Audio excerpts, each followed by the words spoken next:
you didn't even notice me. Because Puss in Boots laughs in the face of death, right? Everyone thinks to be the one to defeat me. But no one's escaped me yet. I came here for an arrogant little legend who thought he was immortal. You're not living up to the legend. Gato. I just love the smell of fear. What's the matter? Lives flashing before your eyes? You are no bounty hunter. You are death. And I don't mean it metaphorically or rhetorically or poetically or theoretically or in any other fancy way. I'm death. Straight up.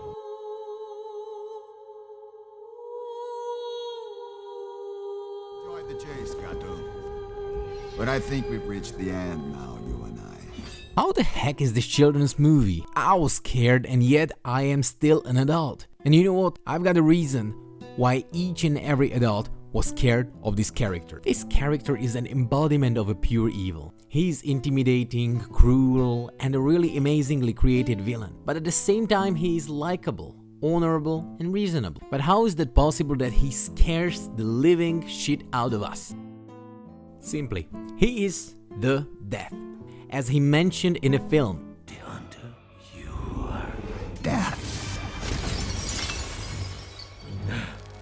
And I don't mean it metaphorically or rhetorically or poetically or theoretically or in any other fancy way. I'm death. Straight up. And guess what? We all fear death. The movie history was full of portraits of death, but somehow this one gives us the goosebumps we really wanted. DreamWorks finally created a villain who wasn't only a maniac who just wanted to gain power over the world or to make money and have a last wish as the other one did. No. He came here just to kill. However, not with a huge army, long monologues or anything like that. He was a chill, laid-back character who wanted just an autograph, and yet in the only 10 minutes of the film, he maintained a sinister presence. Although we are seemingly scared of a big bad wolf, he would mean nothing without a Puss in Boots. But what actually is the representation of a cat in this film? An outlaw, a hero, or just some cat that has a fame, booze, milk in this way, and other pussies, metaphorically, of course? Maybe he's all of those things from the beginning. But that drastically changes in a matter of minutes. He loves death into his face, and finally, when he got the chance, he's scared to death. The cat might be the representation of us. People who waste their time as well as Puss wasted his 8 lives. And now, here it is. He stands face to face with death and he doesn't know what to do. The same way as we don't. We rush to gain fame, money, and all the glitter things, but somehow we forget that the time is ticking and all those things will be useless one day. And that's why he is so scary. Because we sit in a cinema and we know that's us. Right, that is us on the screen who is scared, whose life just run through his eyes. And that is exactly why the wolf was the most memorable villain in the movie. But despite that he is a villain of the movie and an evil-like character, he's very likable on the screen. He comes and soon as he goes, you want him back. That's because he's a reasonable man. Or a wolf, let's say. As I mentioned before, he came here to take Cat's life. Because not only that he wasted his life, but he also didn't value any of them.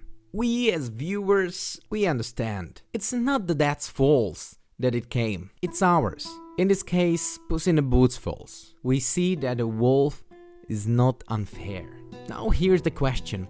How can a small cat win against the bad wolf? I hope throughout the whole film that the Puss will not defeat the wolf, at least not in a physical way. It would be a major flop for the movie to kill or even defeat death in a physical way. And this was a turning point in a movie. How the arrogant, flamboyant cat, who didn't care for any of his lives, turned into a humble being who was willing to fight for the last life he actually had. And finally, he defeated the big bad wolf. And this was the last nail in the coffin why we loved so much the wolf. He was an honorable villain. Not only he gave back Puss in Boots' sword twice to fight fair, but once Puss humbled himself and started to appreciate his last life. Death frustratedly renounced his hunt as it would be pointless to kill him now, finally leaving Puss alone before saying,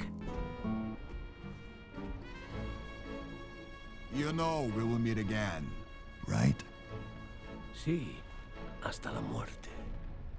And yes guys, that's why the wolf from Puss in Boots was an amazing character. He made us question our own mortality, while gave us time to think about our own life, all along with the cat during the whole movie. And I hope you liked this video and that you enjoyed the film the same way as I did. Please hit the subscribe button to never miss my next videos, and don't forget to check my other videos. Love you and see you next time.